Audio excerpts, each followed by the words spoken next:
I never think about b-boys in terms of a power b-boy, trick b-boy, style b-boy, footwork b-boy. I just think if you're a b-boy, you're b-boy. And to get that title, you just got to be fresh, you know? And there's different avenues to become fresh. You can be fresh with footwork. You can be fresh with your tops. You can be fresh with power. You just got to figure out how you can make those elements fresh, you know?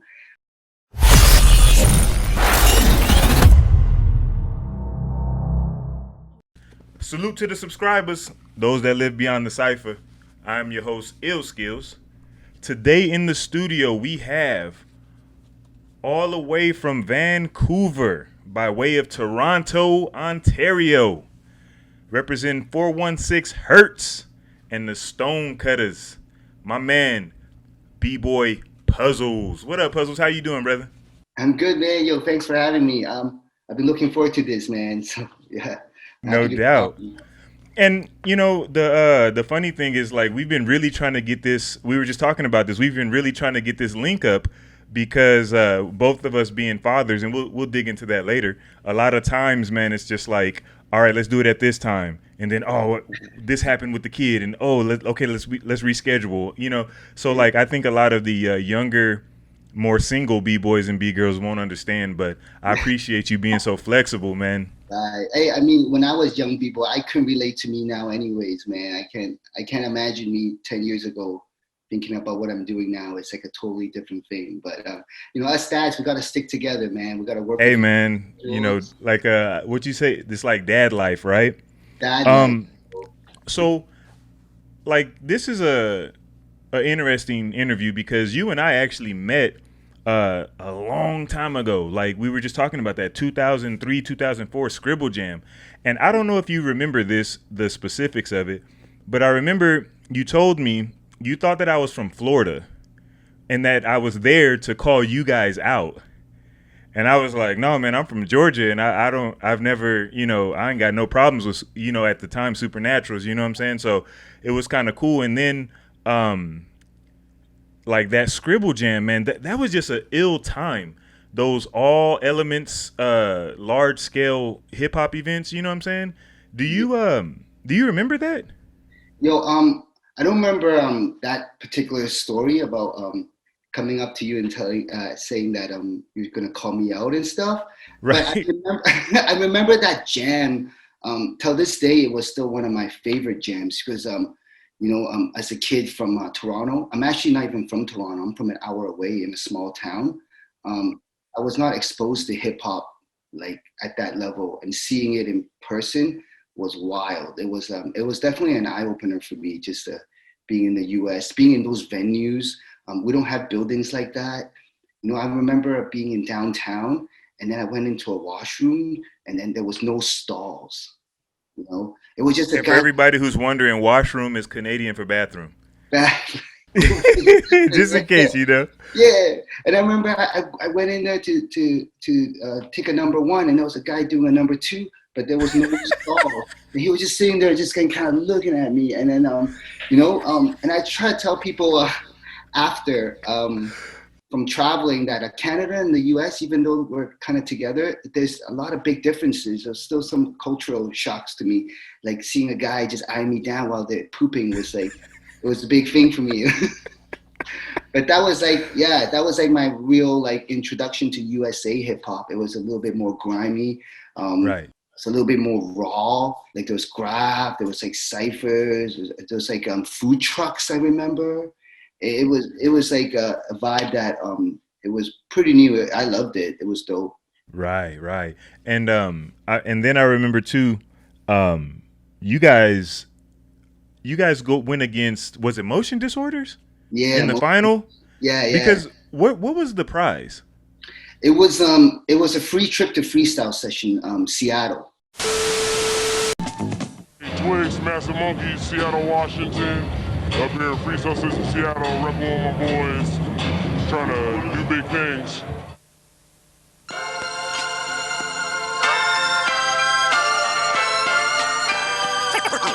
Freestyle Session. From Seattle. This is called breakdancing, or breaking.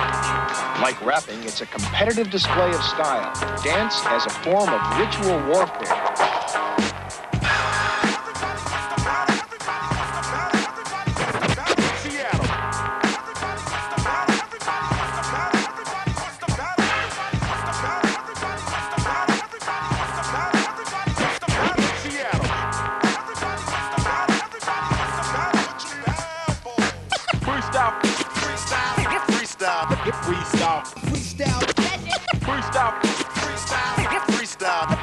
Freestyle Session.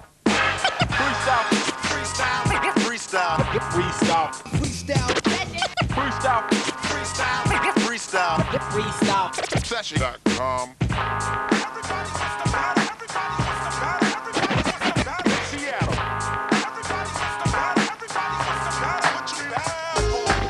This is the battle, in case you haven't noticed. Is this the best you can do?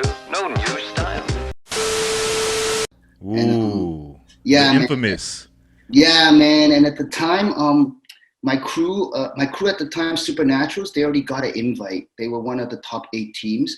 So Liz and 2 of my other homies already got the trip. And I wanted to go there and win the trip so I can go with them, you know. But in the final, it was like, yeah, Mo D got it. And back in those days, I think we were from the same era. We always battled them, you know. It was like semifinals, finals, we'll battle them. Sometimes they win, sometimes we win, but it was all respect. Like it was that scene was dope, like the Midwest. Yeah, no doubt. Because if I'm not mistaken, you guys are kind of close to Chicago, right? Would that be the closest? Is it Chicago, or are you guys more close to New York? We're more close to New York. Okay, because I know Montreal is east of New York. Yeah, we used to go to jams. I think the closest jams for us would be like Detroit, 4 hours, or upstate New York, Buffalo, Rochester. That was about 2 hours. Right. Yeah, I think Chicago's about 6-7 hours. Not so bad either. Okay. We would go there often too. So I can see why you would cross paths with Motion Disorder so much, because that was probably their stomping grounds too. You know what I'm saying? Yeah, and they were cool dudes. You know, they were fun to hang out with. No doubt. Word. And then, so let's go back. You know, like this is a little bit different because usually I don't. You know, we can't recount the old history of me meeting somebody because a lot of people that I interview, I've never met them in person. But so now are you born in Canada? No, I was born in Hong Kong. Wow. And when did you move to Canada? I moved in the mid '80s. I think I was about 4 or 5 when I moved to Toronto, and I was in Toronto for a year before I moved into Pickering. I always got to shout out Pickering. That's where I'm from. Those small town. It's got its own flavor. It's quiet, but yeah. Then I was there for about 15, 20 years. That's basically where I grew up, Pickering. Wow. Peace City. How does a guy from Hong Kong that transports to Pickering? How do you get exposed to hip hop and specifically to breaking? Actually, I was not one of those b-boys that liked hip hop first, and then through hip hop and hip hop music, kind of trickled down into hip hop breaking, like the hip hop dance part of it. Like I found breaking first. I was a kid in Pickering. When I first got there, I was the only Chinese guy, pretty much the only Asian guy, and I would get bullied a lot. And it wasn't anything too mean. It was just white kids calling me Bruce Lee, or hey Bruce Lee, or they'll do the eye thing. And even though I love Bruce Lee, I have Bruce Lee tattoo on me. But, no doubt. I was angry because they weren't calling me Bruce Lee because I'm a dope fighter or anything. It was just because it's the only Chinese guy they know. So for the longest time, I would just keep to myself. Like, I would play hockey just to try and fit in. But as I got older, people got bigger, Are you saying you didn't get bigger? I didn't get as big as these guys, and they were sort of checking. And then my mom and dad never wanted to wake up and drive me to like 6 a.m. practices. Oh, wow. Or as Chinese families, they don't want to buy all the equipment for hockey. It's like hundreds of dollars, Right. So it wasn't until I had a friend who showed me breaking, And then he showed me a tape from Bag of Trix, 95. It was a shout out Bag of Trix, legendary crew from Toronto. It was Gizmo and Tic Tac. And they were doing an all-style battle against 2 other guys. They're really dope too, freestyle dancers. And like from that point on, it like kind of just grabbed me, like, oh, what is this? And then I was able to do this thing with my buddy, who then introduced me to other guys that were all different races, that we just have something in common. And I kind of gravitate towards breaking more as in terms of having friendships. It was just something we did together. And then I did that for a while. And then eventually I kind of got into hip hop slowly, like, oh, so this dance, you dance a certain type of music. And then, so then I kind of got into it that way. And through hip hop, I met my friends. And then through that, build my confidence. And then I kind of just kept steamrolling from there. And obviously when you get older and kids get older, like, you know, the bully and all that stuff kind of goes away. And then, you know, so yeah, that's kind of how I grew up in Pickering. It was friends introducing me to breaking first. And then through breaking, I kind of found hip hop. And then through hip hop, I kind of studied the culture, and then all kind of full circle, you know. Wow. How did you like, you know, I'm assuming your parents are, born and raised in Hong Kong then, right? Yeah, Hong Kong and China, yeah. Okay, wow. And how does that work? Is Hong Kong like separate? I know it's like, if you look at the Chinese map, it's like a special section for Hong Kong, but it's not a part of China, or it is? Look at eye level. This is me in the middle of crossing one of the weirdest borders I've ever crossed. The photo is being processed. It's this one. It divides China from China. And it took me 2 hours to get through. This border is weird not only because it separates the same country into 2, but also because it has an expiration date, July 1st, 2047. Until then, China has promised to stay out, to let Hong Kong be highly autonomous, hence the border. But the government of China doesn't really want to wait until 2047. They're ready to start erasing this border now, making Hong Kong a proper part of China. And one of the ways they're doing that is this huge bridge. Yeah, I know this isn't really the best shot, so here's a solution. The drone doesn't even have a microphone, but even still I couldn't help but say, take a look at this bridge as it was flying away. But seriously, take a look at this bridge. China has unveiled the world's largest sea crossing bridge. It's 55 kilometers, that's 34 miles. It's the longest sea crossing in the world. The bridge connects Hong Kong with Macau and mainland China. I always call this some sort of umbilical cord between Hong Kong and China, that they want something physical for you to register in your head that Hong Kong is part of China. So this bridge and a bunch of other recent developments in Hong Kong are bringing up a lot of questions of what is Hong Kong? Who does it really belong to? And what happens when you erase a border?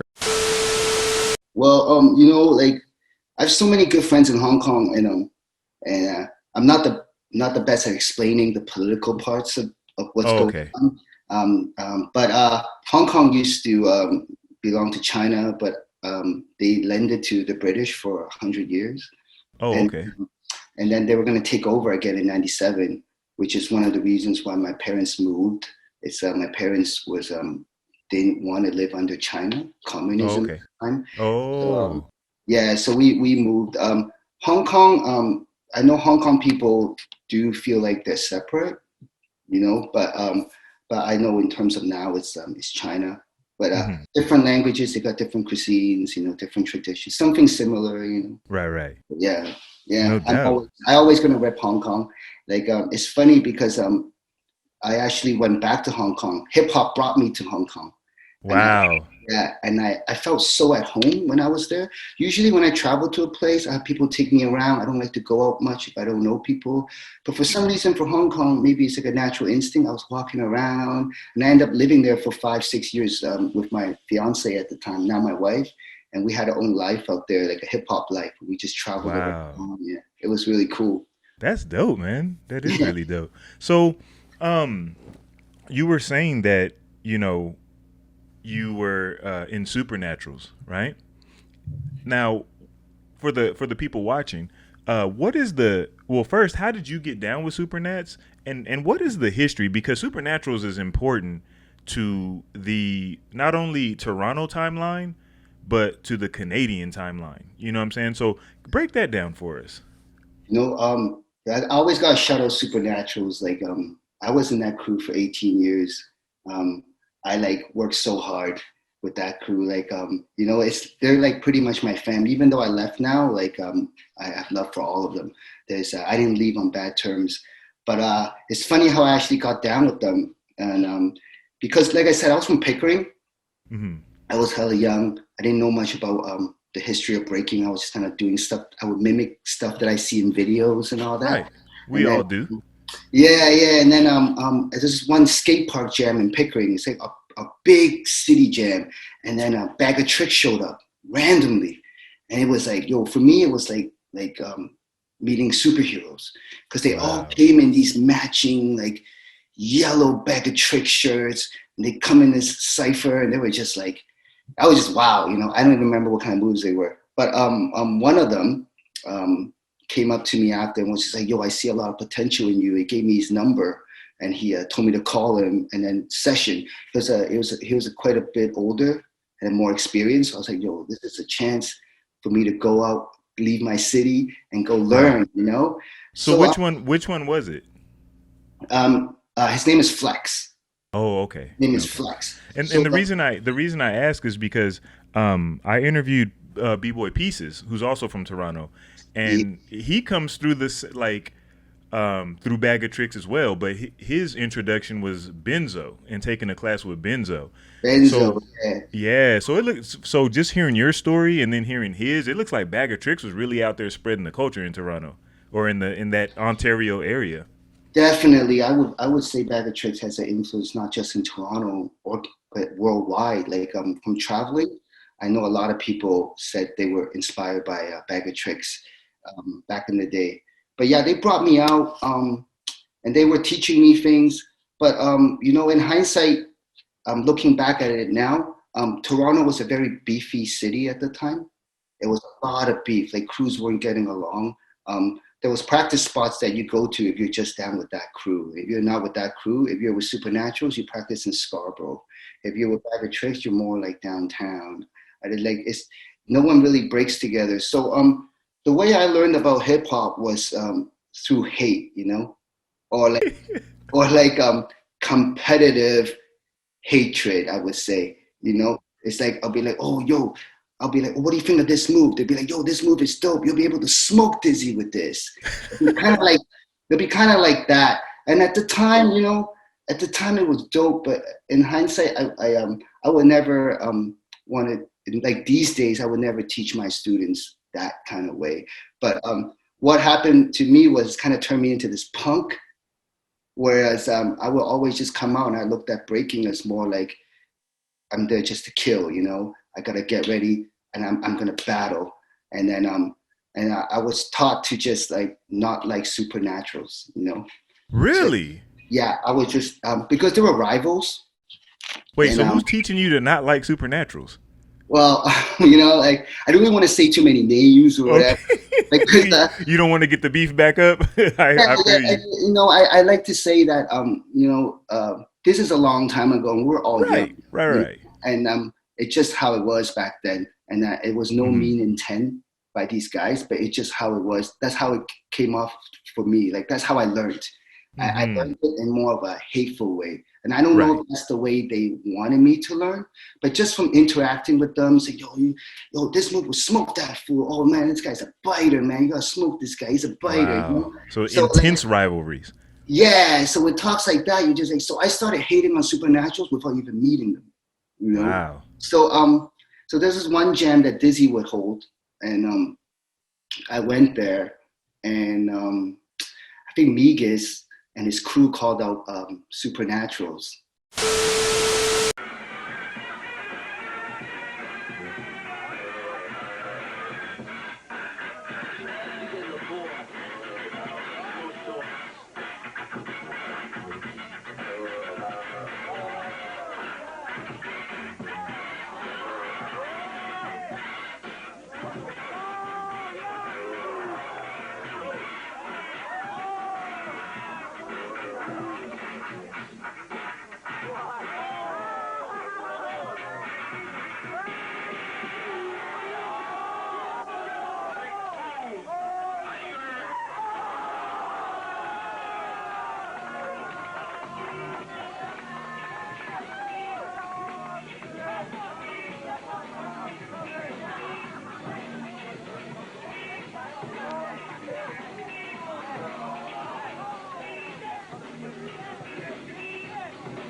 And then they battled, and obviously I don't know Supernaturalz, but I was just calling them all biters.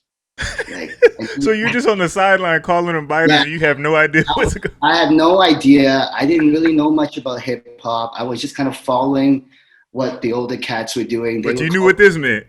I knew this was a bite, and no, I don't know if they were really biting. It's just that's all I know. So I would just call them a bite, and then somehow they saw me do it on tape. Supernaturalz saw me calling them a bite.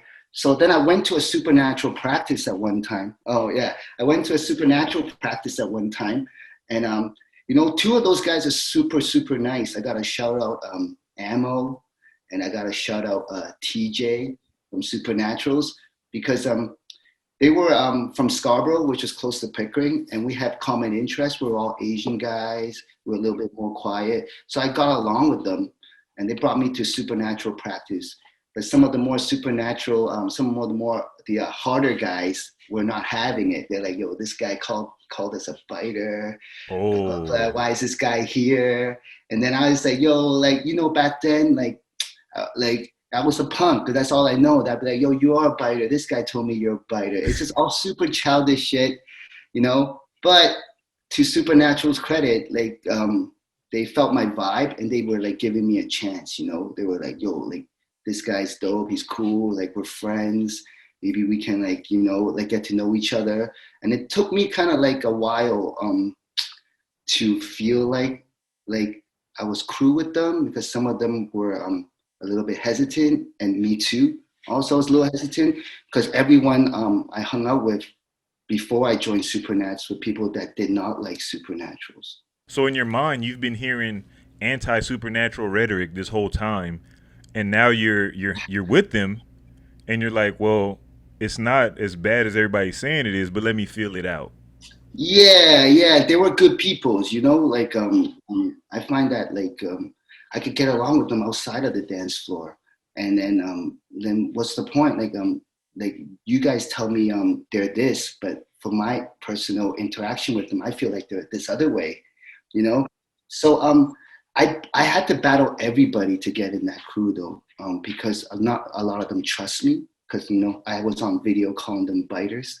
So that was one of the reasons why I was so loyal to Supernaturalz after I got down, was because I knew they were second guessing me, but they gave me a chance, Like, man, like, if I think about it now, if I see a guy call me a biter, would I really open my arms for him to join my crew, So I gave them a lot of credit for them doing that. And then from when I got down, that was the thing for me. I was like, yo, I'm going to ride or die with this crew, because I knew that they second guessed, but people fought for me to get down. That's crazy. And, it makes total sense, because in psychology, you learn that the bond between two people who originally didn't like each other is stronger than the bond between people who always liked each other.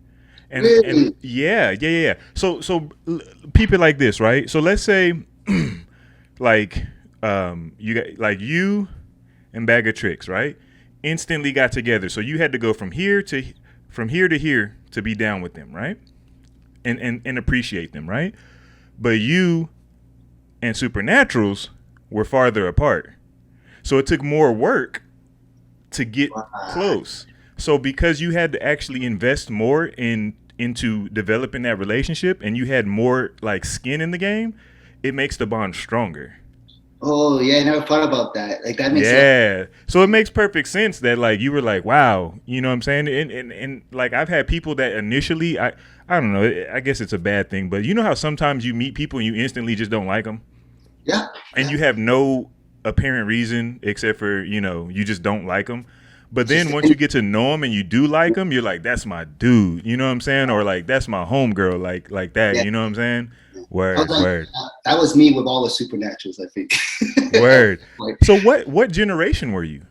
I was the 5th generation. Okay. Like I was the generation before we let in a whole bunch of new guys, because when I got down, they were kind of already slowing down. Like, and I got down at a weird time because Dizzy already blew up. And I didn't want to battle with Dizzy because I felt like winning with Dizzy would be wouldn't mean much to me, because he was ahead at the time. He was really good, and I was kind of still like trying to make my own mark. So people slowed down in Supernats. I didn't want to dance with Dizzy, so I really didn't have anyone to dance with. Wow. You know, and I wasn't like breaking with Bag of Trix no more at the time because I was with Supernats. But I still got to shout out Bag of Trix, because even though I joined Bag of Trix, I was still friends with them. They were still cool. I know Tango from Bag of Trix still came in session with me. He still built with me. He inspired me a lot, you know, and they kind of just let me do my thing. So that was really dope. Right. Once you joined Supernaps, were they still cool with you?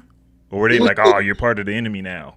Yeah, they do say that, you know, but they got love for me, man. Like, it wasn't they hate me or they cut me off. They no doubt. They still see me from a distance, and they congratulate me if I ever do well, and we keep in touch. So, especially nowadays that I left, I kind of reconnected with a lot of those guys, and we built some bonds that were kind of lost through time. You know what I mean?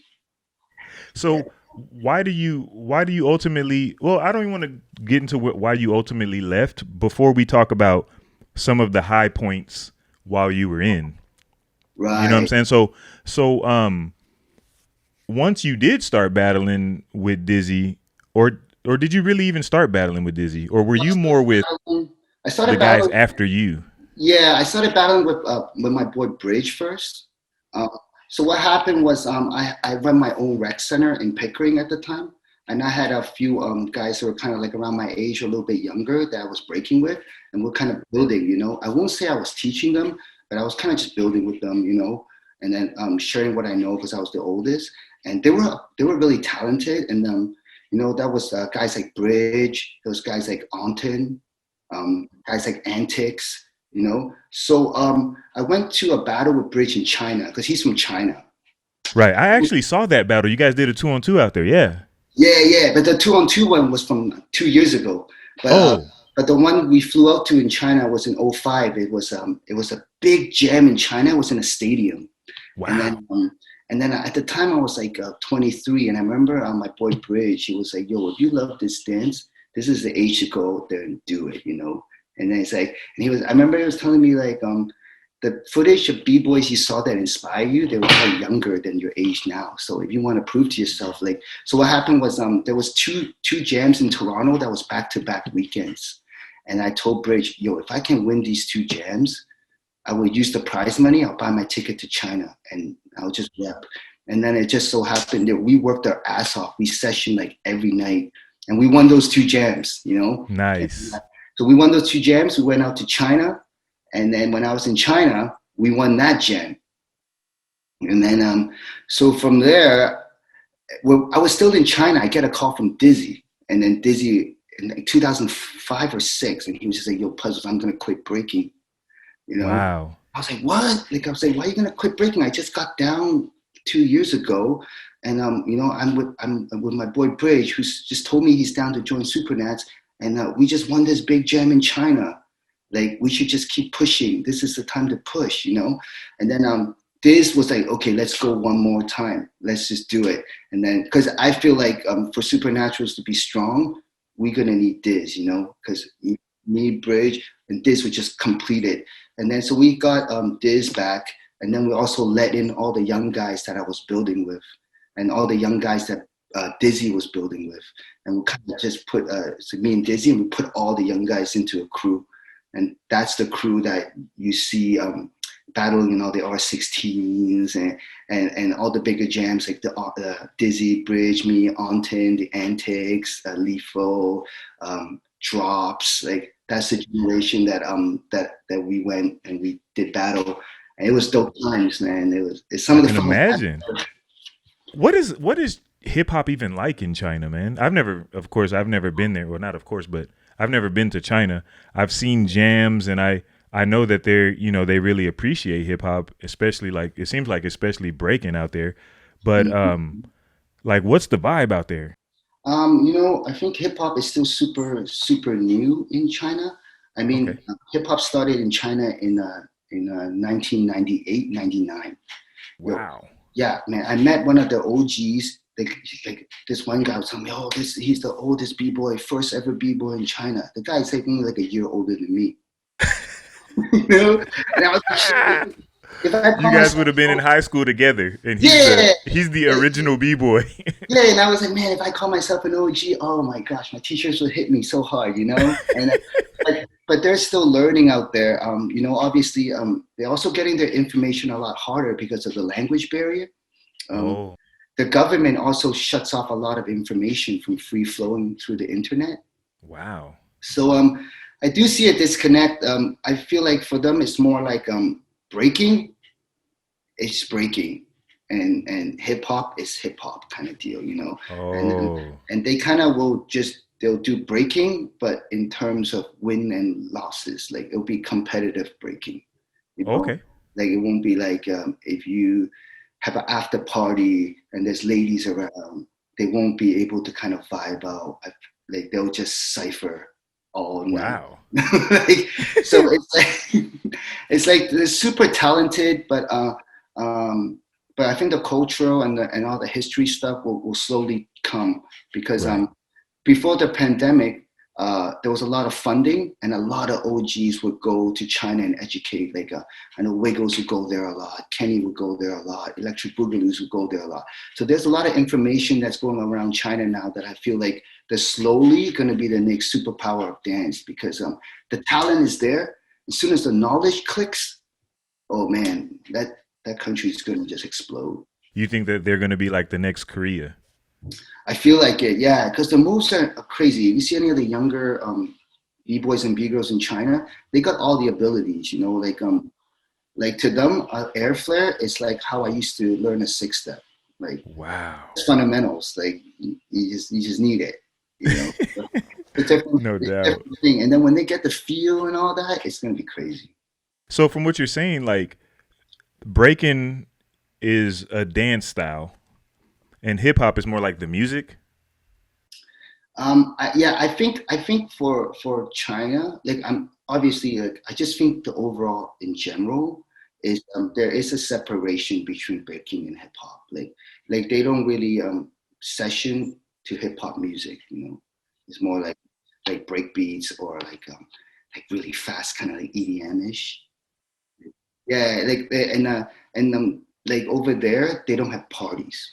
Like their parties, it's just all tables set up and people kind of just drinking and talking. Oh, okay. Ice. So they don't have the kind of the hip hop kind of parties. Like I know this, like some b-boys that kind of know more will try to hold parties themselves, but it's not like how here is like you know, one night you have like Melly Mel come and then there'll be a party and Melly Mel will perform, or sometimes we get like DJs that will come in, it'll be like hip hop night, and then it's not a breaking thing, but in Toronto, b-boys would just go because it's a hip hop thing and you just see b-boys there. So back in Toronto, if I ever want to like call someone out or handle beef, I'll just go to the hip hop party. I don't have to wait for a breaking jam because I know at hip hop parties, you're going to see guys like Benzo there. All these real hip hop heads will be there. So if I ever want to find Benzo, I'll just go find Benzo, you know?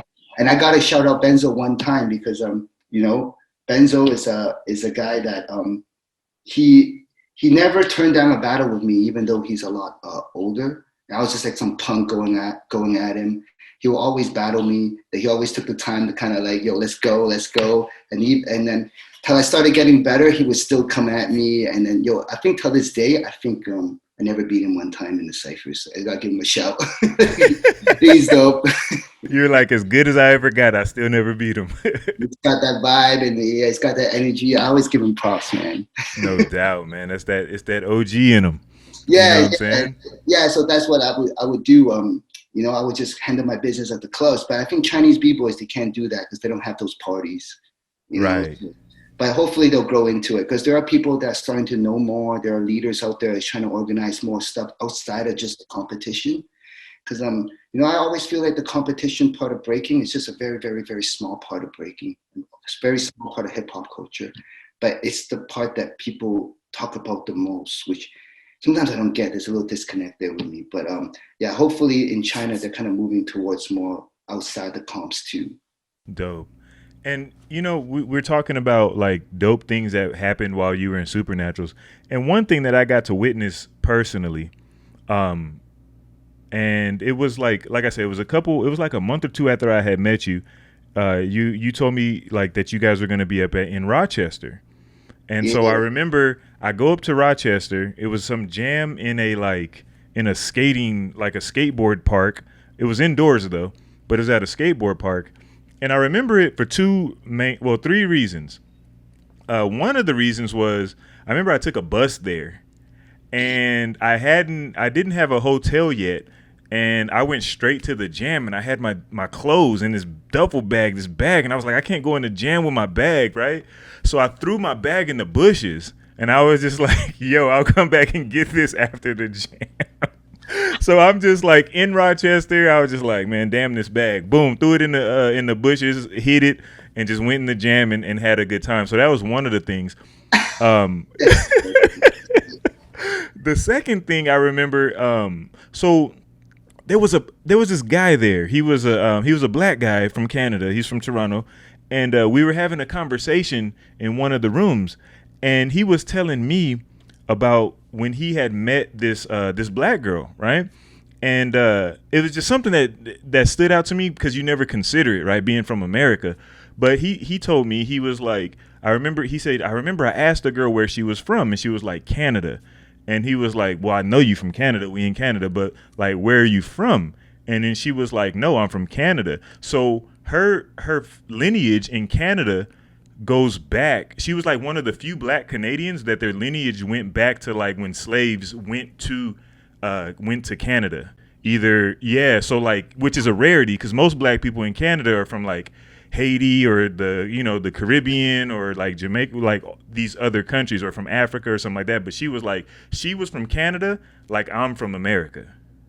Oh. And I thought that was really dope because like I still have not met a person like that. You know what I'm saying? In my experiences with people from Canada that are black, they're not from Canada. They're like a first generation born or something like that. They don't go back like 8, 9, 10 generations or something like that, you know?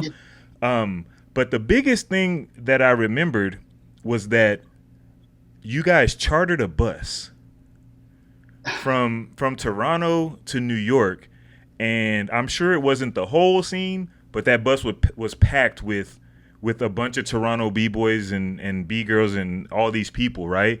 And I remember thinking like, damn, that is dope that their whole scene, and of course it wasn't the whole scene, but a bus full of the scene moved as a unit and showed up in New York as a unit. And I was like, wow, man, I wanna repeat that in Arizona. I want like all of the Arizona heads, we're gonna charter a bus and just go to a jam and show up like, what's up, we here, AZ, you know what I'm saying? Yeah. And so those are just some things that stood out to me as like big moments, even though to you guys it might have been regular, but to me it was like, wow, that's dope. You know what I'm saying? Yo, but I actually forgot about that till you reminded me that we all rolled up in a bus and stuff. And yo, that is freaking dope, eh? Who does that? Yeah, like those different crews in there, and we all kind of just came together. It was always kind of a thing where, I think our mentality was always like the States look at us as little brothers, and we didn't want that. We wanted to go to the States and show that we can hang or we can beat them too, you know? So right. When we come together in the States, we tend to kind of stick together a little bit more than we would if we were in a home scene, you know? No doubt, right? And even to show that, like, yo, it's not just Dizzy or it's not just Supernets. We got a lot of dope people. Matter of fact, here they come off the bus right now. Yeah, man, yo, I always tell people, Toronto's a city, dude. Like, yo, there was a point when I was super active in breaking, and like I would go to jams, and I would go to jams in Europe or whatever, and I would win that jam, and I'll feel so good. I'll come back to Toronto. I'll go to a little Cypher, and I have to work it, or I'll get worked into Cypher by some b-boys in Toronto, you know. And that's just how the Toronto is. Like, You know, they don't give it up, man. Like, doesn't matter what you did. When you come, you still gotta come on point. Like, I love that city. It's really raw. The Cypher is really where it's at, you know? Like, doesn't matter what you did, like a week ago or 2 weeks ago, when you're in that Cypher, you gotta show it. And it's no doubt, man. City, man. That's sick. And now we do get to it. So eventually you do leave. Yeah, yes, I did leave. And, you know, it was hard. I kind of struggled with it for about a few years, actually. You know, but it was always, I always felt like Supernaturalz kind of had two crews. You know, it was always the people that kind of agree with Dizzy's mentality, and then people that kind of agree with my mentality. And then me and Dizzy would kind of just work together, because we both don't really think one mentality is good over the other. You know, I'm more like, you know, let's put in work, let's session together, and when we go to jams, let's have fun and just break our best. You know, win or lose, we're in this together. We're already winners. We got these trips. We're here as homies and friends. Let's just do this battle, and then we can have fun. But Dizzy mentality was more like, yo, let's work, let's get this W. So let's be strategic. Let's work on routines. Let's highlight everybody's strength and cover everybody's weaknesses. You know, which it sounds good, you know, and I can't even say it doesn't work, because we won so many battles that way. If you ever see Supernaturalz break, it's usually we will have some routines and we'll have some strategy. But it was to a point where like, I didn't want to be put in a box anymore. Like, I don't want to be known as like, just go in and do footwork, you know. Like, I never really looked at my breaking I never looked at myself as a footwork b-boy, or I never think about b-boys in terms of a power b-boy, trick b-boy, style b-boy, footwork b-boy. I just think if you're a b-boy, you're b-boy, and to get that title, you just got to be fresh, you know. And there's different avenues to become fresh. You can be fresh with footwork. You can be fresh with your tops. You can be fresh with power. You just got to figure out how you can make those elements fresh, you know. But I was always put into this box where I just got to come in and footwork, you know. And other people were put into boxes too. And after a while, we kind of just want to let loose, you know. And now that you're speaking on that, it makes me think of that freestyle session that you guys won with Flex Flav. Yeah, and I remember watching that. I remember back then watching it and being like, why is he only going out like once or twice in a whole battle? It was like, this is freestyle session, man. He should be trying to steal his way into there. Yeah, was that Dizzy's strategy? Flex Flav, when we battled, like, Dizzy kind of got his strategy from Abe from Flex Flav. Okay. I know they built together. So yeah, like that was heavily strategized, which I always tell people, I've been to 4 freestyle sessions. Freestyle session is probably one of the few jams I'll always pay for, because I grew up watching that jam, and I got so much love for that jam, you know, and I'll always pay to go there. Like, it's kind of like my before COVID, it was like kind of like my every other year I would go, you know. And the year I won was the year I had the least amount of fun, because it was a year that we kept moving forward. So every time we move forward, we have to work on our strategies on the side for the next battle. We got to talk about it. We got to zone in. I got to know what I'm doing. And I wasn't ciphering. I wasn't really having a lot of fun. It was more the W, you know. And, you know, it's nice to win a freestyle. Like I said, I grew up watching it. And it's nice to win it with your homies, like, you know, Dizzy, Bridge, and Morris. Those were like my homies for life. But you know, it's like you said, sometimes you just want to go in there. You just kind of want to be like, yo, I want to take this guy, you know, and let's just rock, right? Like, sometimes, like, I don't know if it's selfish of me that it's not enough sometimes to win, but I kind of want to win my way. Or I just want to show myself, you know, like sometimes the win doesn't mean much if like I'm just put into a box doing this, or I'm just kind of like doing this, you know. And that was just one of the few things one of the problems that I kind of had with Supernets. As I kind of went through this journey with them, was the one thing. And there was always other things too, like, you know, Toronto is all about ciphering and handling business in ciphers. And then, like I said, I knew they put me down. When they put me down, it meant a lot to me because, they fully saw me give them bite signs. I came from another camp. I wasn't fully being respectful to them. At first, I was a punk.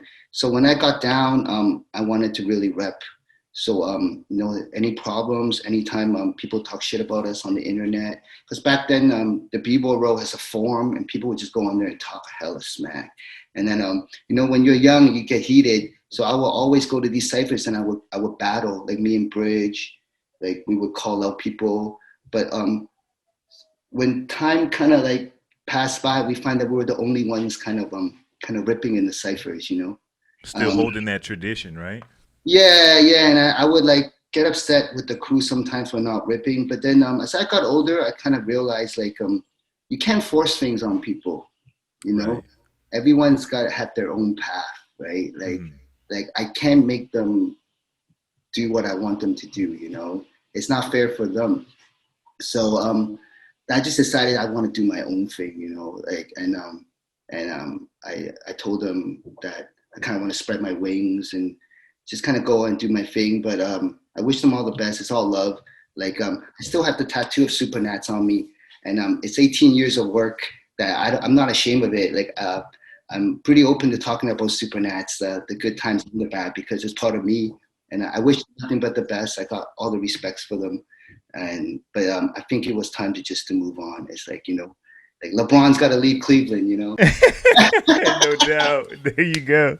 Yo, and and it makes sense. It just sounds like you guys had just different visions of what you wanted out of breaking. He wanted more of the I don't know, professional accolades, the trophies, the cash prizes, that notoriety. And it seemed like you were more after that raw, you had to be there to know what happened accolades. You know what I'm saying? Because the Cypher, nobody's filming the Cypher. They don't put the Cypher up on, the winner of the Cypher on the stage. It's all it's very organic and very underground. You know what I'm saying? Yeah. So dope. And right. And also to your point is sometimes like in other sports. So I learned this in when I was coaching football, right? Is sometimes being on winning teams isn't about fun. Sometimes the more successful teams, they're not really fun. They're about process. And people who are concerned with the winning of the jams, like you said, going for the W, a lot of times it's it does take some of the fun out. You know what I'm saying? And what I learned was, because I was coaching a team, and we weren't doing so well. And then I went to another team. I was coaching a different football team, and we were doing really well. And I was trying to explain to one of my friends, I was like, man, it's about you just have fun in the process, because at the end of the day, I was like, whether you win a bunch of games or you lose a bunch of games, it doesn't feel that different if you gave everything you had. You know what I'm saying? Saying, yo, that's perfect, man. That's perfect. Because sometimes I win these jams, and some jams are pretty big. Some jams that I won, I'm lucky enough that I watched these jams when I was young, and then to be able to be there. But sometimes when I win these jams, I don't feel like I won them because I didn't give it my all. I wasn't able to give it my all because I can only come in and rock what I'm supposed to rock.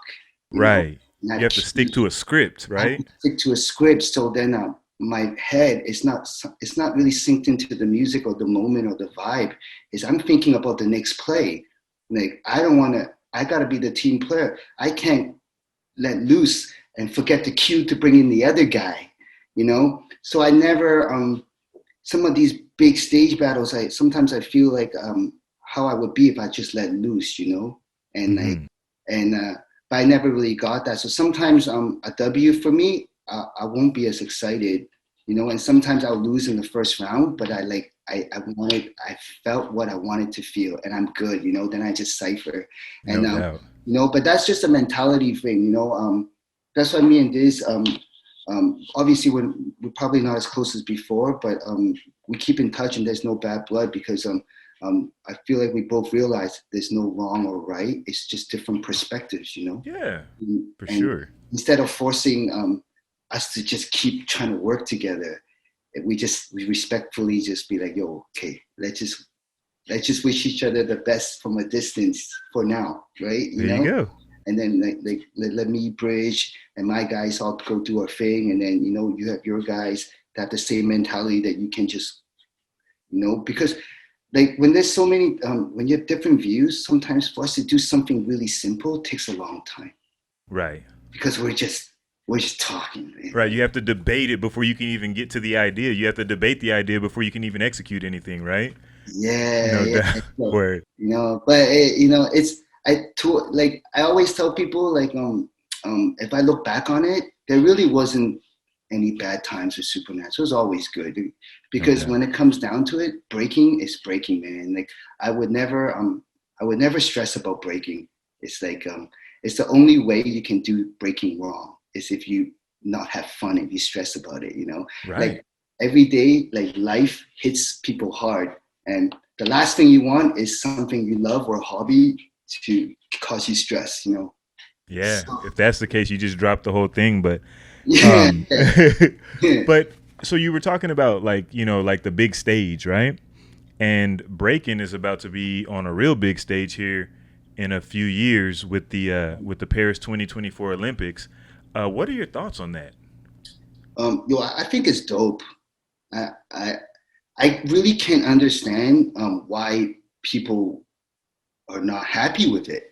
I mean, if you're a fan of hip hop, if you're a b-boy, if you're a b-girl, if you love breaking, I feel like you should be happy that it's going to be on these big stage and it's going to be accessible to people that are not into hip hop. You can share your craft with the whole world, you know. So it's definitely something I feel like it's dope, and I can't wait to see how it is. I'm already seeing a lot of positive differences just from them announcing it. Like I noticed a lot of opportunities opening up for me personally. Maybe not so much the Olympics, but it's definitely a trickle down effect from this stance being in the Olympics. Yeah, man. So it is going to be a lot of opportunities, and I think, you know, there's also been a lot of, you know, questions, you know what I'm saying, because it is so far off, and it doesn't seem like all the information that we want to be there right now is there, you know what I'm saying? Like excuse me, you were telling me off camera that the judging system that they're going to use is going to be like one that Storm created, correct? I believe so, but I don't follow it closely. But I do believe it's a system kind of made up by Storm and Renegade and maybe a few others. Right. Yeah. And I know like people that I've talked to about it, you know, they're like, no matter what side of the fence you fall on, whether you think it's going to be a dope thing or whether you think like it's going to be a horrible thing for the culture, it's still not going to stop the way the culture operates. Like people are still going to have jams. I was talking to Maka, and you know, Maka, she is if there's a such thing as a professional breaker, she's one of them, you know what I'm saying? Because she has a, you know, corporate sponsorship and so on and so forth. And she was like, you know, the jams are still going to happen. Cyphers are still going to happen. This will just be one way that you can, you know, one goal that you can have for those who want to be in the Olympics. If you don't want to be in the Olympics, there'll be other ways that you can still get that energy out and represent the culture, you know? Right. Can I ask, like, what are some of the main complaints you hear about b-boys and b-girls? Like some of the like main complaints are like, you know, who's gonna be involved? What's the criteria for making the team? Oh. You know what I'm saying? So things like that. Is this gonna be the homie hookup, or do people really have a chance? Like, right. So I think that is part of it. And then with the connection being through the the USA dance, the ballroom dancing, right, that being the major connection. People are skeptical about that. The judging system, people are skeptical about that. The fact that a lot of the things that we can do in a regular jam and we can't do there, like as far as like burns and things like that. And I know Dizzy's touched on that quite a few times about like the burns that are not going to be allowed. Some of them probably shouldn't be allowed, but there are some that, people hold dear. Like me, I hold very dear the ability to point at you like this and, you know what I'm saying, get all up in your face. And if you take that away, then I'd rather just be in the crowd. Yeah, like aggressive style. They probably want to make it like more like a show, like an athletic kind of thing. Just to, and I feel like breakers feel like they just got to realize, like you said, this is just one of the many avenues dancers can go to, and I feel like if you love breaking and you love hip hop, just do it and everything will take care of itself. Obviously this is the first time they're doing this in the Olympics, so a lot of questions are going to come up. I'm pretty sure that they're kind of doing this on the fly too. Like it seems to be very on the fly-ish. Yeah, I don't think they have all the answers themselves, but I feel like only good can come out of this if more people are in tune with what breaking is. Like it's like I saw it on I'm watching this cartoon Soul. The piano player. So they mentioned breakdancing in that, like a big.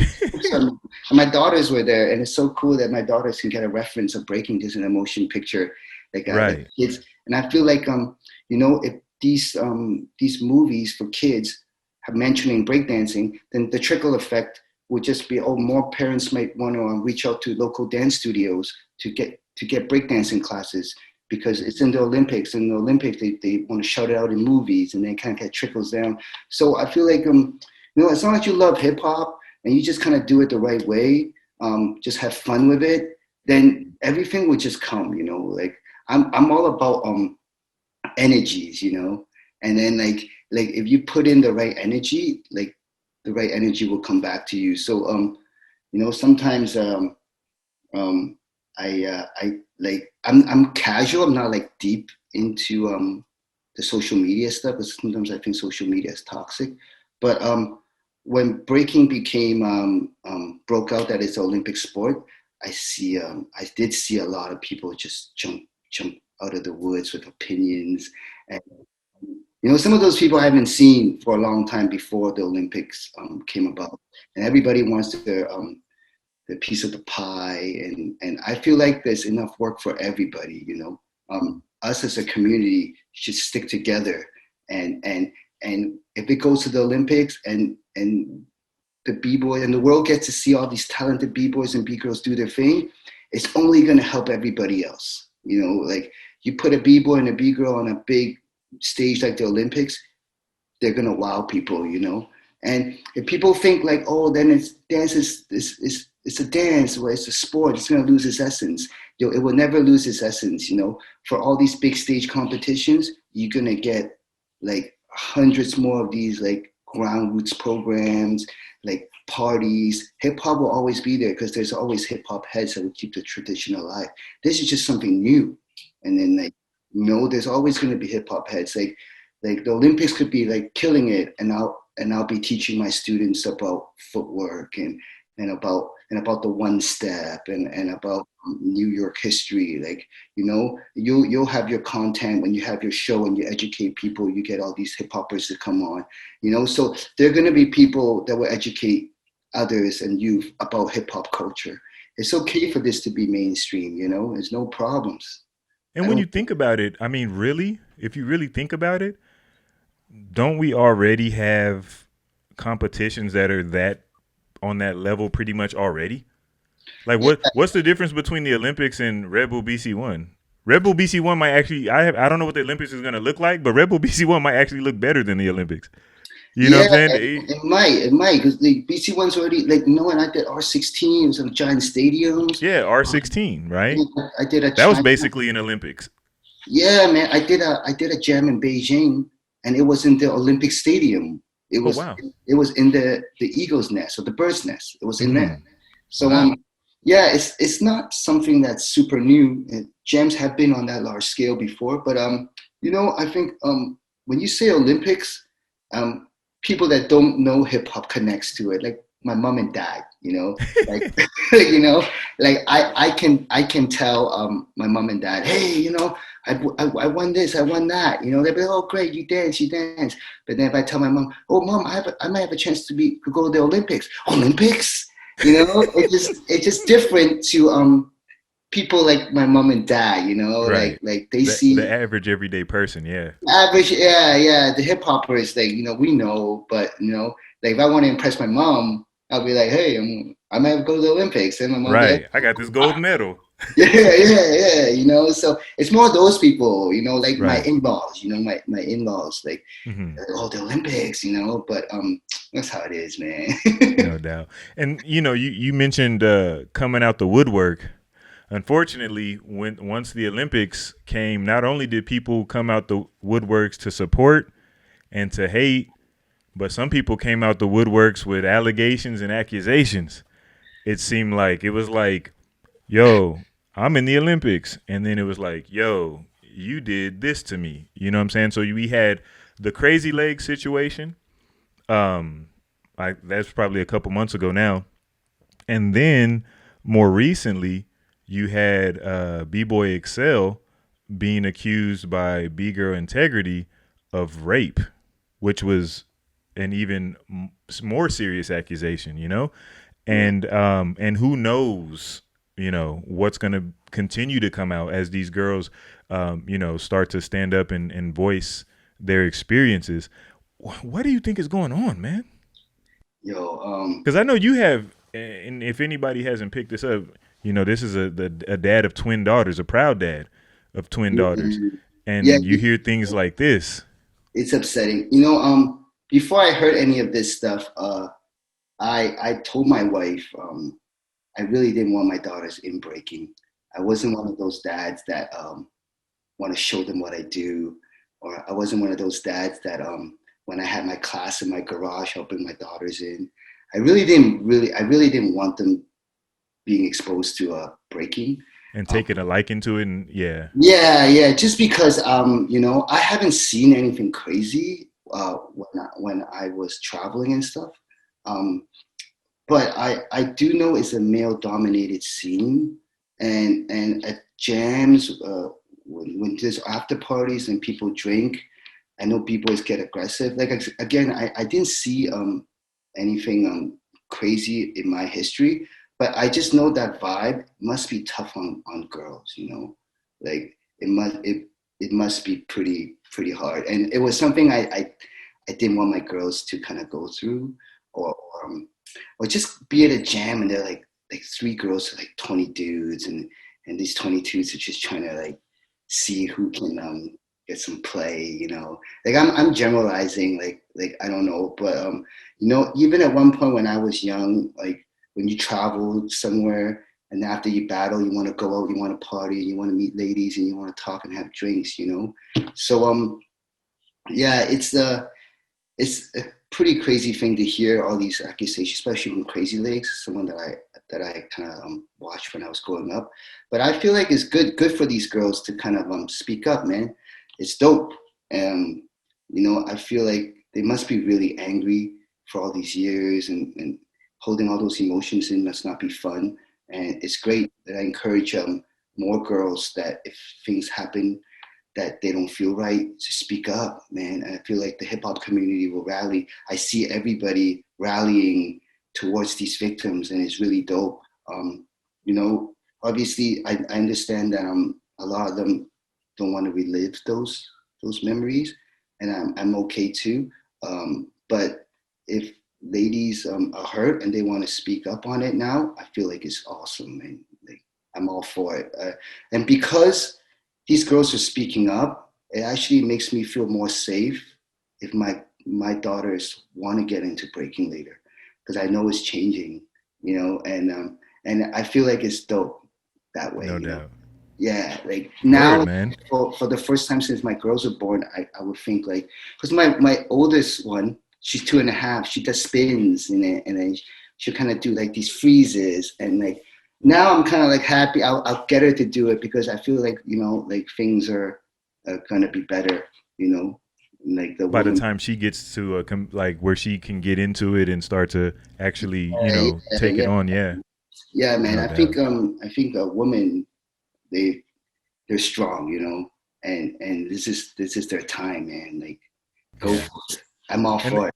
And they're starting to get their just due now too, as far as, you know, the bigger competitions being put on the bigger stages. Like I was talking about Maka being, you know, a part of the Monster Energy Breakers team. You know what I'm saying? So doors are definitely opening for them, and I'm sure they'll continue to open. You know, one of the best lessons I ever learned was Wiggles telling me that he was really inspired by his sister.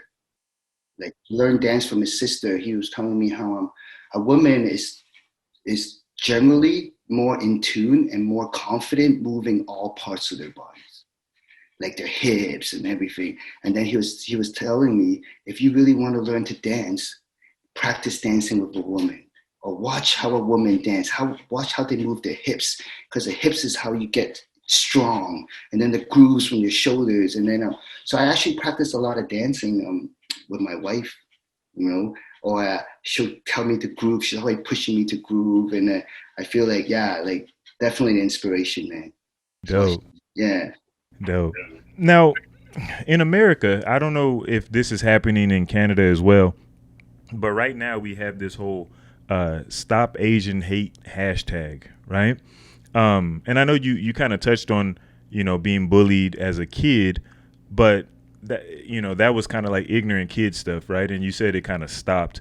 In your country, is there any kind of movement like this, and if not, do you have like Asian friends in the States that are, you know, repping this hashtag? You know, like out here, because I don't go out much right now because of COVID times, I don't see it for myself, but I do hear my friends experiencing Asian hate being screamed at. I know one of my friends' homie got screamed at for no reason. And this is in Canada? In Vancouver. Oh, yeah. wow. And wow, that's crazy, because Vancouver is like, there's mad Asians in Vancouver. Yeah, an older lady got hit. And, you know, I got a friend in San Fran, told me San Fran is pretty bad. You know, it's pretty upsetting, you know, but it's like, I'm not really surprised, just because that's how it's been for so long. Like, you know, maybe the media, just now Asians hate is more coming to light. But, you know, like, racism's been around for a long time. And, you know, it's never good to any race. You know, like, I'm a vegan now, so I'm all about just having equal rights even for animals.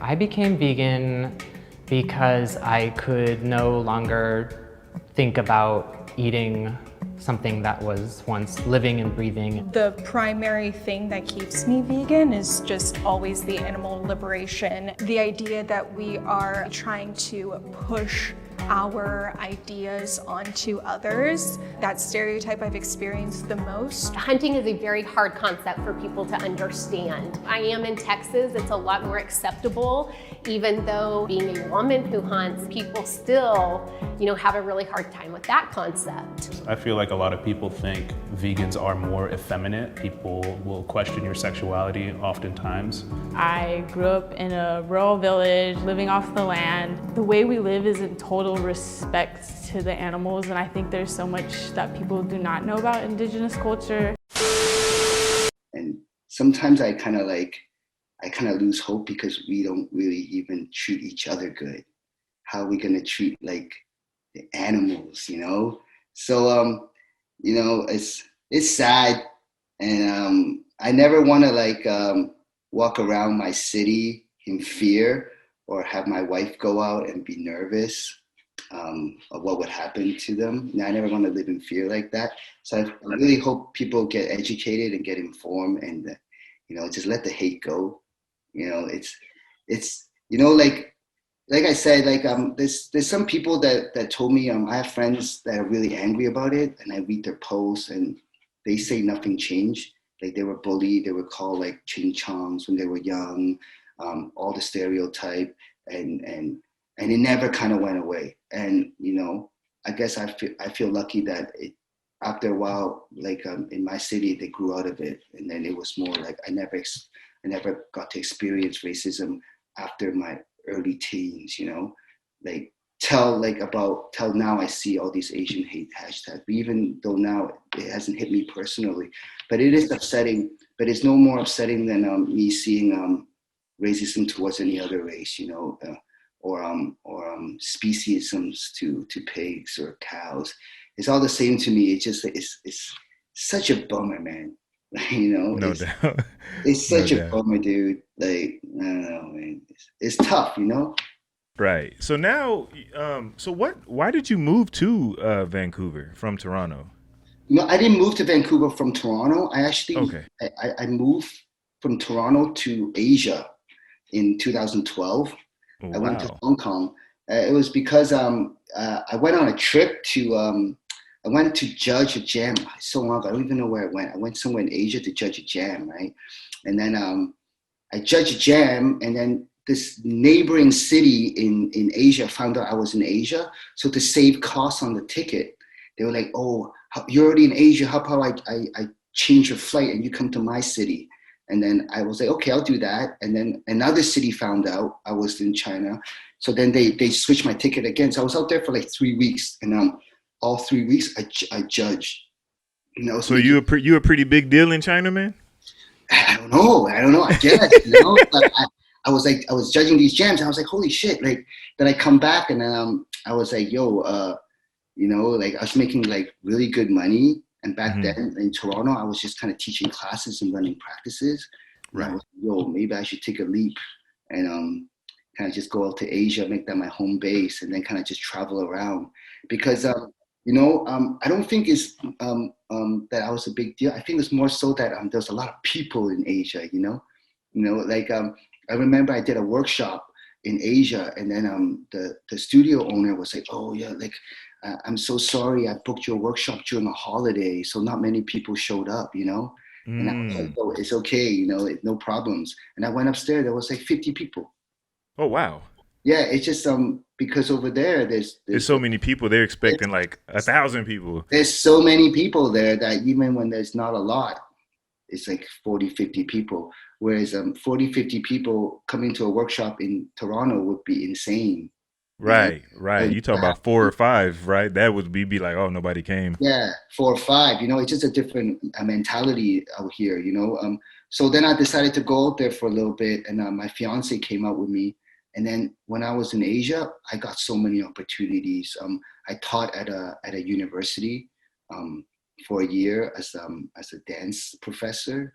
And I did some tours in Japan. I went to Korea and Singapore. I met so many good peoples.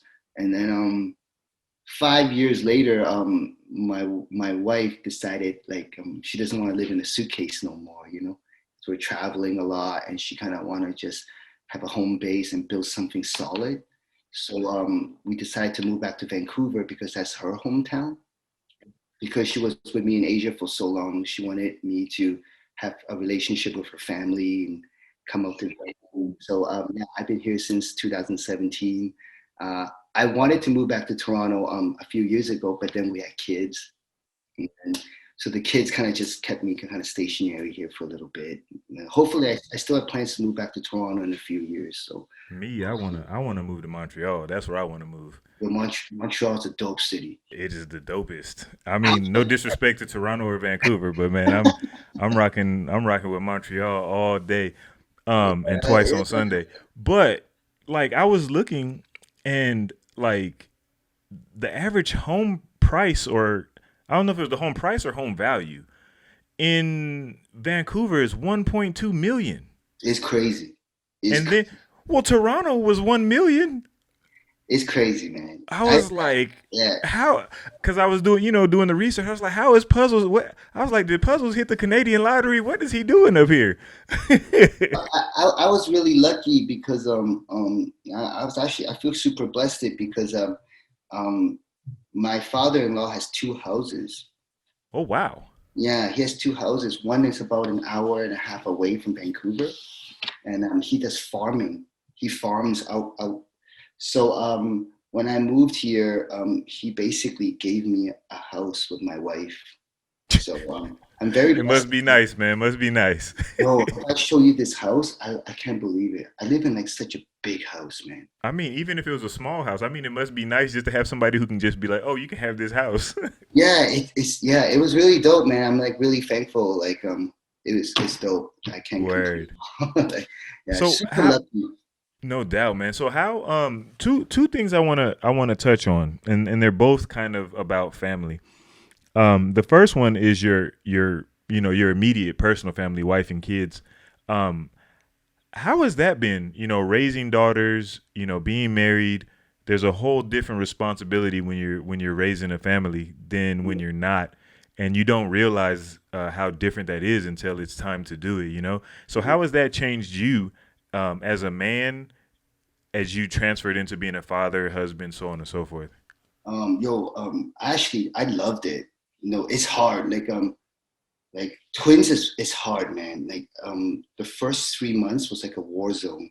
I actually switched my mentality. I treated it like it was a battle where I have to go get it, man. Like it's tough. You're running on like an hour sleep. You're stressed because I'm learning to be a father for the first time, but I'm dealing with two. My wife got a C-section, so the first week and a half she was recovering. So I feel like it was all me, and it was really dope because it made me realize that everything else didn't matter, and I really put things into perspective for me, where I can move forward with things. And if it doesn't work out, I'm okay. Like, I'm not afraid to try stuff. Like, I'm not afraid to fail because I know it. Like, I know what I have, like, what matters to me, And my girls and my family made me realize that it's, like now I think of myself last, like before, like I would go to practice. I have to practice. I got to get better. Now, like I only practice if I have some time, if I have some energy. If I don't, I'm trying to like do projects to support my family, like I'm trying to play with my girls. I'm trying to hang out with my wife, and it definitely puts into perspective my life and then what's important to me. And it definitely made me approach dance at a more fun way, and when it's more fun, it makes me dance more. And when I dance more, then I get better. So it kind of trickles down, So yeah, it was tough, but I feel like after I had my girls, I can go on Survivor and I'll dominate. Like I cannot eat. I don't have to sleep. I can function, man. Like I'm fine. I can do those obstacles and I'll be fine, man. I know the feeling, man. I do. And like to anybody watching this, man, I'll say this about, being a dad and having a family and stuff is like, there is no jam on earth created that provides the same feeling, even if you win the jam, as walking through the door after work and your kids running up to you and just the excitement in their, the excitement in their eyes and their voice. Like nobody's ever cared about you like that. You know what I'm saying? And just been so in awe that you've walked through the door. You know what I'm saying? Man, it's the little things, Right. Like I find so much joy in my daughter saying oopsie after she farts or something. Oh my gosh, that's so dope, So, no doubt. Yeah, Word. It makes me take other things not so serious, which is good for me, No doubt. And the last thing I want to talk about, which is also kind of related to family. And I want to do a stop and chat about it. And stop and chats are something a little different, but the importance of the crew in breaking. I personally think that the importance of the crew has been dumbed down in the era of the 1-on-1, 2-on-2, 3-on-3. Like, there was a time when you needed like 10 people or you needed 5 people. You know what I'm saying? Now you could realistically go through breaking and have every breaking experience just about by yourself. You know? So in your opinion, being in a crew, a big crew, an important crew, a legacy crew, what is the importance of that bond between the fellas? Or even if you have B girls in your crew, just the crew, you know what I'm saying, that can't be replaced in 1-on-1 and 2-on-2 and 3-on-3 era. Yeah, it's definitely on another level when you're with your crew, you know. I still like I said, like I'm still with like 416 Hertz is basically half of the old Supernaturalz, and we always talk about the good times we had, just pushing each other, talking crap. We talk about going on road trips, but the highlights are the times you spend in the car cracking jokes, you know, or after the jam in the hotels, building with other b-boys. And you know, I for any b-boys that haven't had a tight crew, I really encourage them to find like-minded people and build and push each other, because those are special relationships, man. Like when I first found out that I was getting married in Vancouver, my first few thoughts that popped into my head was, if I can get my family to come to Vancouver, if I can get few guys that I grew up with from Pickering and my crew, I'm good, you know. That's how highly I thought about crew. It's just because you go to battle with these guys, you know, and I know it's not like going to war or anything serious like that, but you do go to battle with them, you know. Like you do trust them. If they mess up, you most likely won't win, you know. Like back then, you know, you get a crew battle. If one guy messes up a round, it really does put you back. And you put that pressure on everybody, you know, and you feel that pressure. You got to go out there and you got to do well, but not for yourself. You got to do well for your crew. You got to pick your brother up, yeah. It's really dope, man. And you know, you get those times where like you see a crewmate kind of hanging his head. We won the battle, but he didn't do a good round. And then you know you need him for the next round. And you go up there and you put his head up and you give him a talk. All that is crew shit that I miss, man. It's all the little stuff, you know, like, and then the after parties, you go hang out together, the road trip back. And it's stuff that I always feel like young b-boys and b-girls got to experience. Like a crew is kind of like a fam, you know. You fight, you know, you don't agree, you come back together, you don't see each other for a while, then you have like crew gatherings. And you know, some of it gets lost, but I always feel like hip hop comes in circles. Maybe now is the generation of a lot of 1-on-1s, 2-on-2s, but I feel like full crew battles will come back in time, just because you know, there are big crews out there. It just needs this certain like right atmosphere for people to pull off a big crew battle. Yeah.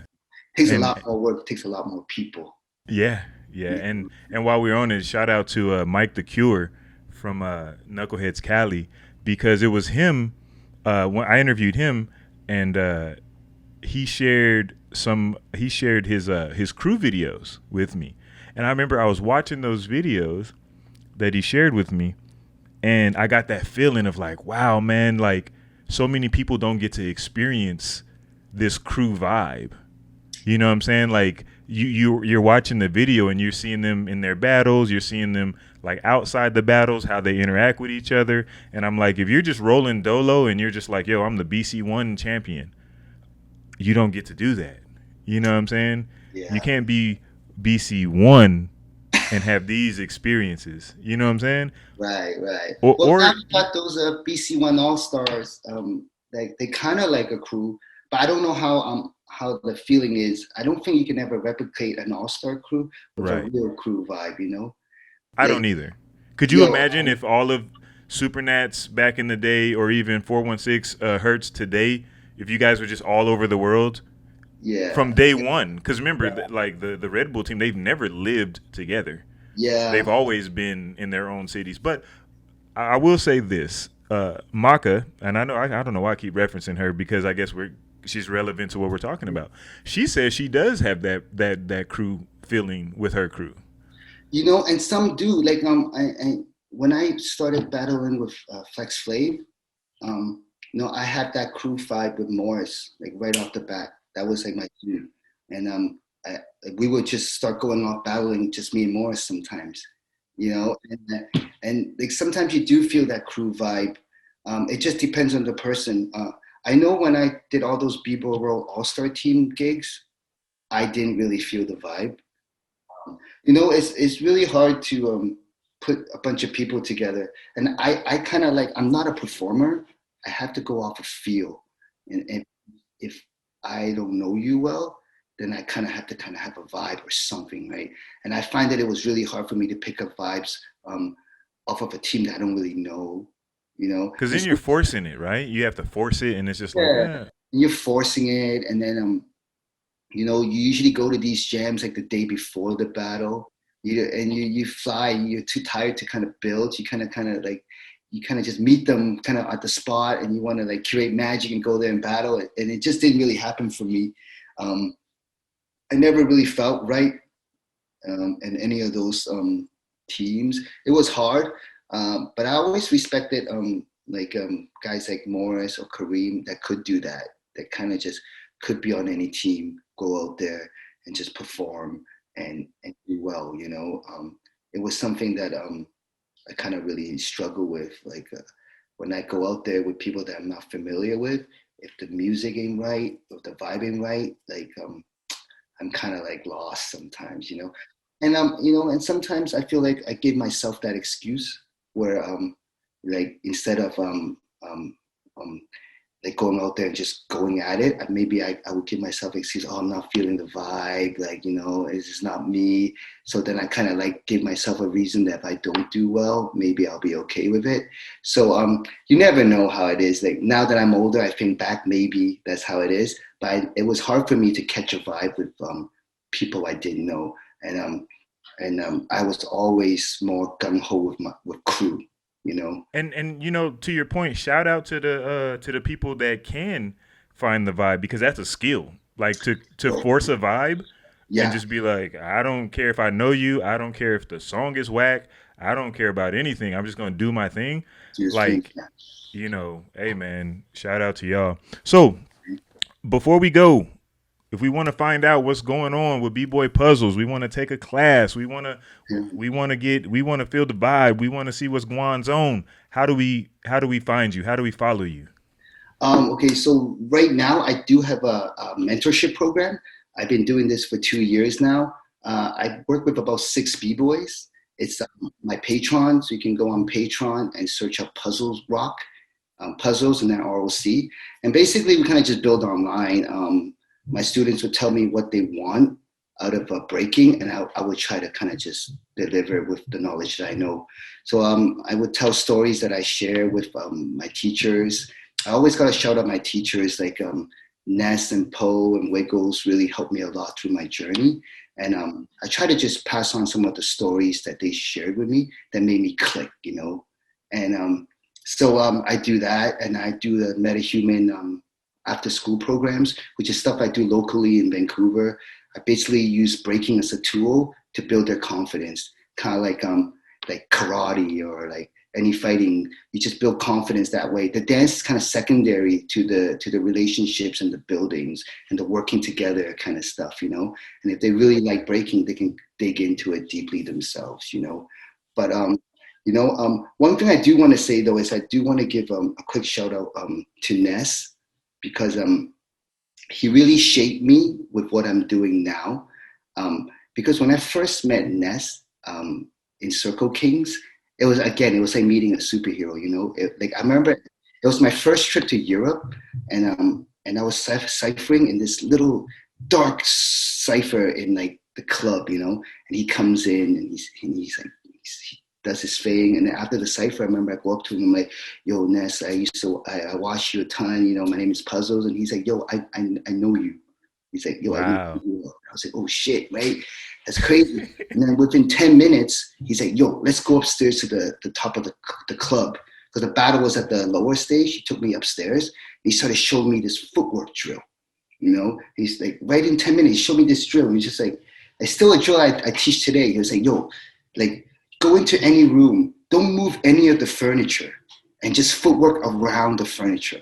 because that way you will make up new movements. You know, it's not just 6-step, 3-step. You can only go 6-step.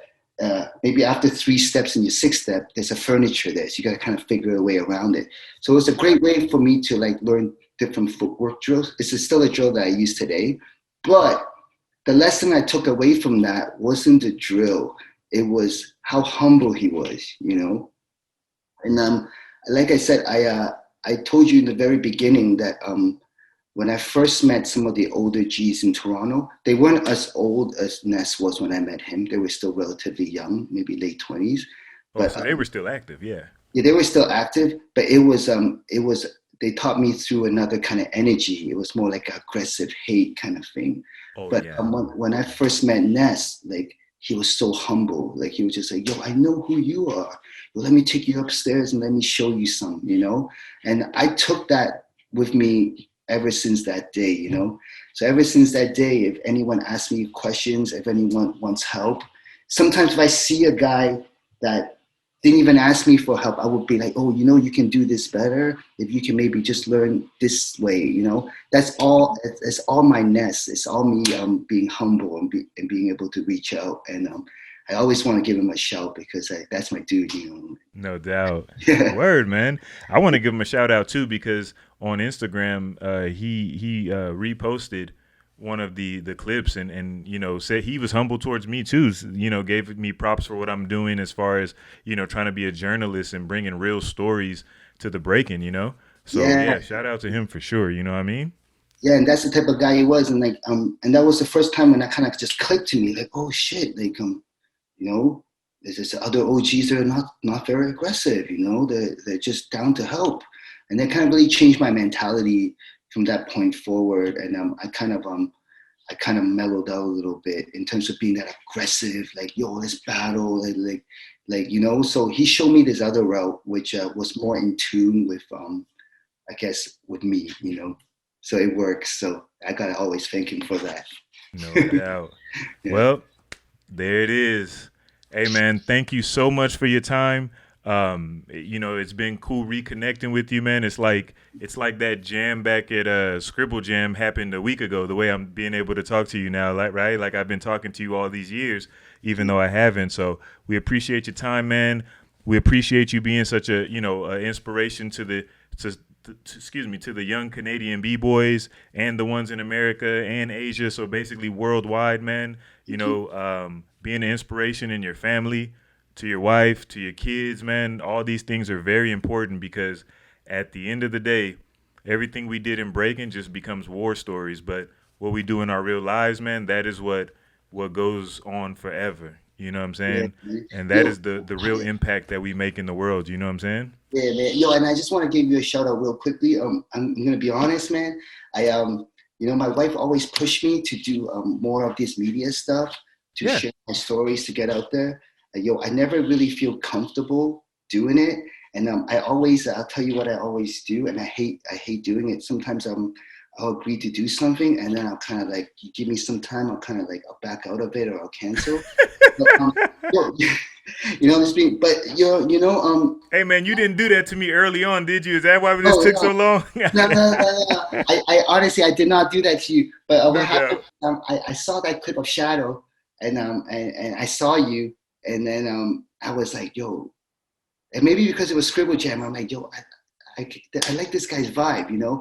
And for some reason, I'm just like, yo, I'm gonna do this one, you know? No doubt. It's you, and I feel like you're so important to the B-boys and the B-girls and breaking in general because you're giving out information, you know?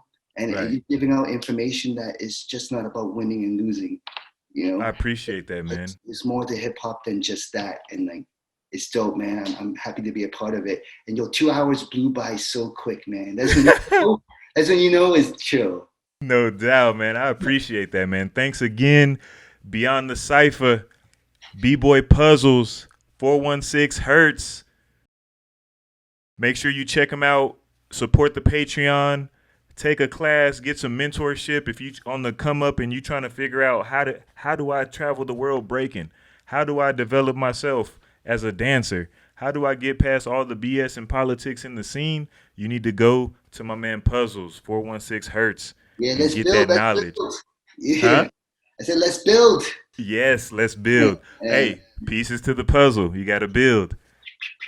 No doubt, man. So again, thank you so much, man. You're a part now. You're a part of the legacy. And to your point, you were already part of the legacy because Shadow brought you up, and so a clip of you was already a part of Beyond the Cypher. But it's nothing like having the direct conversation, man. So we appreciate you for that from the bottom of my heart.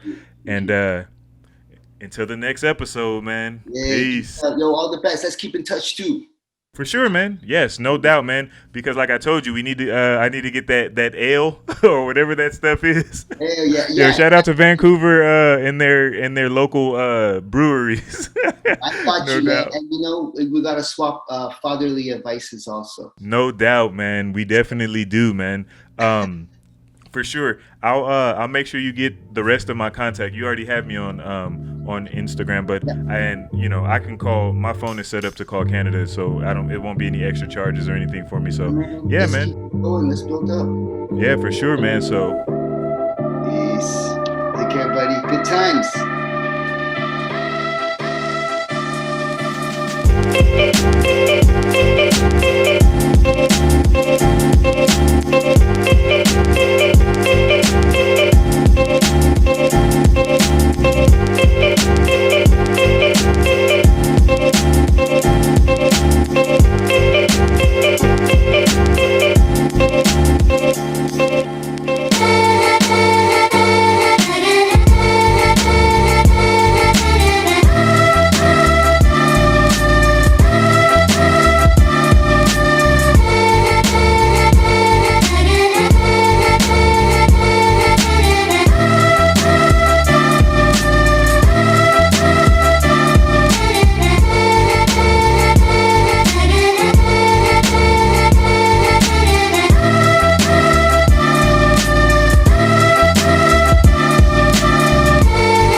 Okay, LDC, whenever you're ready, and kill along.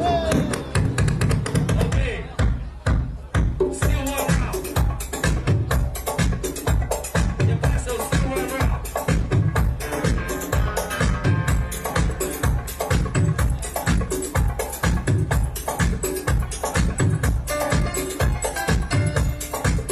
Come on now. Come on.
show love. Yeah. Okay, let's take it to the judges. Who makes the finals? 3, 2, 1. Okay, Green Panda. Let's show some love to Break and Puzzles. Yeah, yeah. Okay, next.